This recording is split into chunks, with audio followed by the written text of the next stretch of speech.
आपको बता दें इस पूरी जंग में पश्चिमी मीडिया अलग अलग दावे कर रहे हैं और ऐसे में पश्चिमी मीडिया ने एक और दावा किया है और यह दावा है कि हारते यूक्रेन को रूस से बचाने के लिए नेटो और पश्चिमी देश यूक्रेन को लंबी दूरी की मिसाइल देने जा रहे हैं। जग जाहिर है कि यूक्रेन को इस हमले में लगातार अमेरिका मदद कर रहा है। ऐसे में अमेरिका अब लंबी दूरी तक मिसाइलों से जो है मार करने वाली ऐसी मिसाइलें यूक्रेन को देने जा रहा है। मिसाइलों से रूस को जंग में हराया जा सकता है, ऐसा दावा पश्चिमी मीडिया में किया गया। पश्चिमी मीडिया यह दावा करती है कि इस बात की संभावना अब 100% तक बढ़ गई है कि अमेरिका यूक्रेन को लॉन्ग रेंज मिसाइलें देने जा रहा है। अमेरिका लगातार घातक हथियार यूक्रेन को इस पूरे हमले में दिला रहा है और ऐसे में एक और मिसाइल यूक्रेन को अमेरिका देने जा रहा है। ये मिसाइल ऐसी है कि कितनी लंबी दूरी तक ये अपने टारगेट को सेट कर सकती है और मार कर सकती है। ऐसे में इस पूरे युद्ध में यूक्रेन को बड़ी मदद मिल सकती है। अमेरिका अब युद्ध में एक ऐसा कदम उठाने जा रहा है जिससे पूरा युद्ध पलट सकता है। अमेरिका ज़ेलेंस्की को एक ऐसा हथियार देने जा रहा है जो मॉस्को तक हमला करने की क्षमता रखता है। अगर रूस के अंदर हमले शुरू हो गए तो यह जंग वर्ल्ड वॉर का रूप निश्चित तौर पर ले सकती है।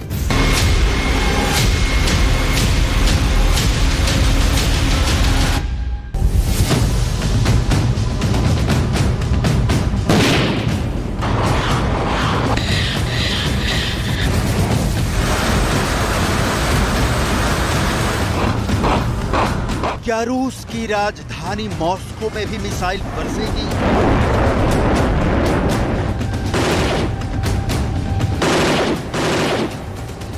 क्या रूस के पुराने और सबसे ऐतिहासिक शहर सेंट पीटर्सबर्ग में सुपर बम फटेगा?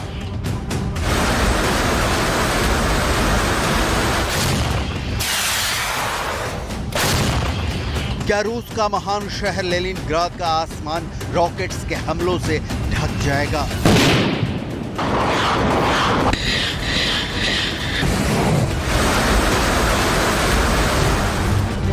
क्या रूस के बर्फीली इलाकों में जमी बर्फ आग में जलकर पिघलेगी?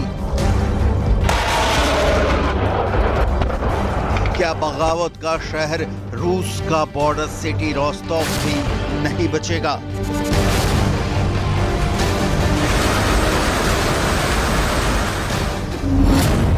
ऐसा लग रहा है जैसे अब बाइडेन विश्व युद्ध को हरी झंडी दिखाने का मन बना चुके हैं। ज़ेलेंस्की का काउंटर ऑफेंसिव फेल हो चुका है। इस बात की चिंता ना बाइडेन को है और ना ही नाटो के 30 देशों को, क्योंकि मूल रूप से ये हथियारों का व्यापार कर लाभ कमाने वाले देश रहे हैं। यूक्रेन में इन देशों ने अपने हथियारों की खरीद फरोख्त की, अपने हथियारों की इंडस्ट्री का विकास किया और ज़ेलेंस्की को एक एक हथियार के लिए रुला दिया। ज़ेलेंस्की जो कभी फिल्म में अदाकारी करते थे अब युद्ध के 500 दिन बाद एकदम मुरझा गए हैं और बूझे बूझे नजर आते हैं। ज़ेलेंस्की के कंधे झुक चुके हैं और पुतिन सीना चौड़ा करके यूक्रेन के बर्बादी का नया मेन्यू रोज जारी करते हैं।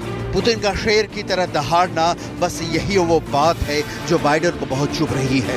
बाइडेन को ज़ेलेंस्की की रोती हुई सूरत से कोई फर्क नहीं पड़ता है, लेकिन वो पुतिन की जीत को बर्दाश्त नहीं कर सकते हैं।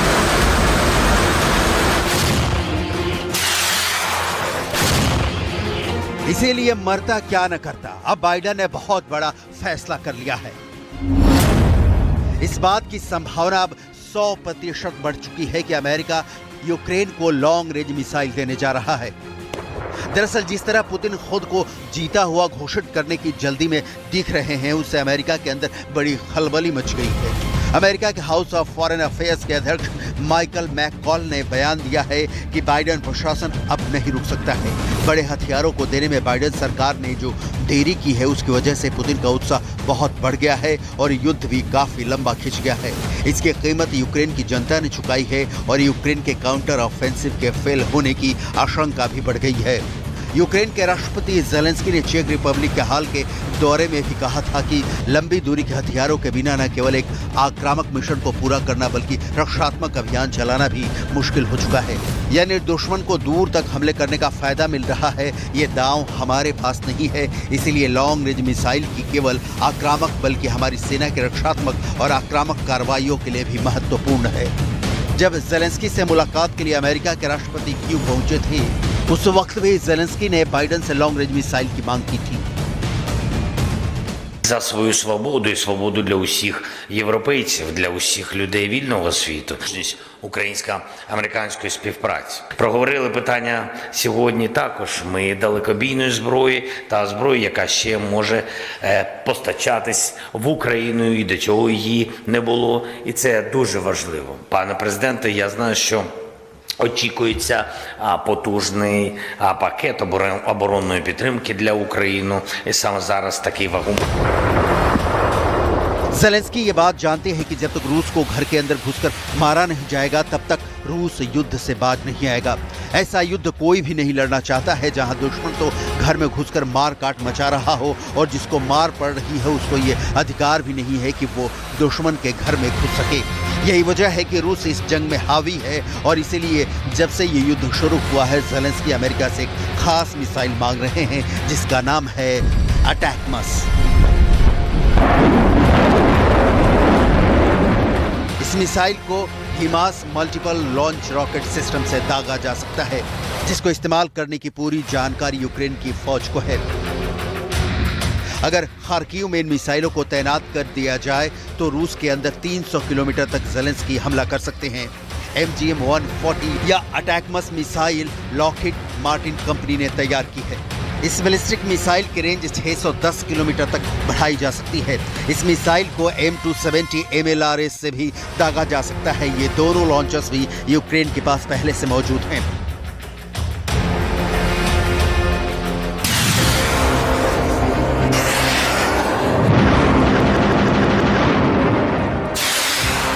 इसका मतलब है कि जेलेंस्की कीव में बैठे बैठे मॉस्को पर अटैक करेंगे। Missile attack.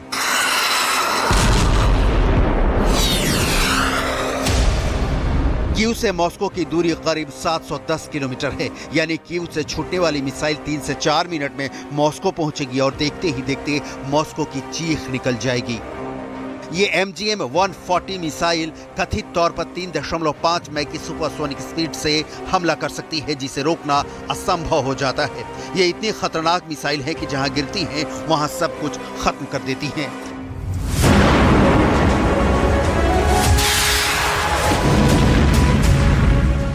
इस मिसाइल को फायर करने की लागत करीब 7 करोड़ रुपए है। क्योंकि ये मिसाइल रूस के अंदर भी हमला कर सकती है, इसलिए रूसी विदेश मंत्रालय की प्रवक्ता मारिया ज़खारोवा ने बयान दिया है कि अगर अमेरिका यूक्रेन को लंबी दूरी की मिसाइलों की आपूर्ति करने का फैसला करता है तो ये रेड लाइन को क्रॉस करने वाला और रूस अमेरिका के बीच सीधी जंग का सूचक होगा। इसलिए बाइडेन के फैसले को वर्ल्ड वॉर की शुरुआत भी माना जा सकता है। दरअसल जेलेंस्की रूस के अंदर हमला इसलिए करना चाहते हैं क्योंकि रूस ने अपनी मिसाइलों से यूक्रेन को इतने घाव दिए हैं कि यूक्रेन के लोग दर्द से कराह रहे हैं।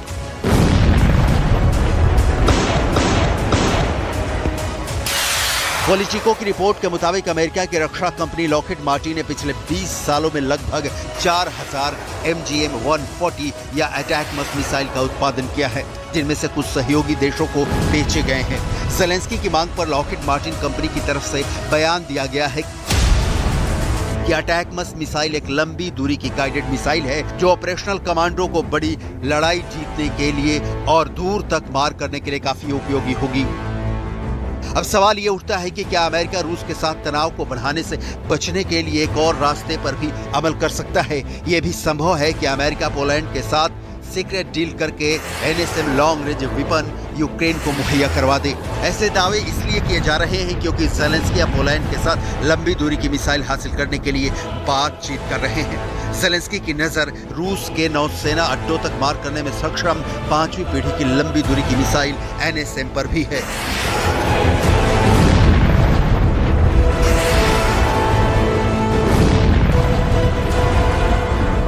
NSM यानी नेवल स्ट्राइक मिसाइल। ज़ेलेंस्की ने 2 महीने पहले पोलैंड का दौरा किया था और उस वक्त भी उन्होंने पोलैंड के प्रधानमंत्री से लंबी दूरी के हथियारों के लिए बातचीत की थी, जो काफी अहम थी। जिस एनएसए मिसाइल की पोलैंड से बातचीत चल रही है, जरा देखिए एनएसए मिसाइल कैसे वार करती है, कैसे ये दुश्मन के टारगेट को खत्म कर देती है। जरा तस्वीरों को देखिए।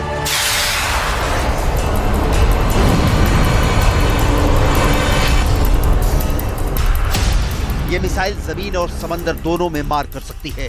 साल 2014 से पोलैंड इस मिसाइल का इस्तेमाल कर रहा है। ये मिसाइल 400 किलोग्राम वजन के साथ 180 किलोमीटर से ज्यादा दूर मौजूद टारगेट को हिट कर सकती है। इसकी रेंज को बढ़ाया भी जा सकता है ताकि रूस के अंदर शहरों में भी मार की जा सके। ज़ेलेंस्की किसी भी तरह लंबी दूरी की मिसाइलों को हासिल करने के लिए परेशान हैं। पोलैंड के द्वारा इस्तेमाल की जा रही इस मिसाइल की एक खास बात यह भी है कि इस मिसाइल को इंटरसेप्ट कर पाना किसी भी एयर डिफेंस सिस्टम के लिए आसान नहीं है। इसीलिए ज़ेलेंस्की को पूरी उम्मीद है कि इस मिसाइल की मदद से वो काला सागर के अंदर रूस के युद्धपोत को डुबो देंगे और समंदर से रूस का वर्चस्व ही खत्म कर देंगे। यूक्रेन के कई कमांडर्स ने ज़ेलेंस्की को ये रिपोर्ट दी है कि उनकी फौज के पास लॉन्ग रेंज मिसाइल ना होने की वजह से ही उन्हें 8 गुना ज्यादा नुकसान झेलना पड़ रहा है। अब यहीं पर यूक्रेन के झूठ का भी पर्दाफाश हो रहा है। यूक्रेन के रक्षा मंत्रालय के मुताबिक यूक्रेन की सेना रूस के 2,32,810 सैनिकों को मार चुकी है। अगर ज़ेलेंस्की की ये बात सच है कि यूक्रेन की फौज रूस के 2 लाख से ज्यादा सैनिकों को मार चुकी है, फिर सवाल ये है कि पूरी दुनिया में ज़ेलेंस्की हथियारों की भीख क्यों मांग रहे हैं।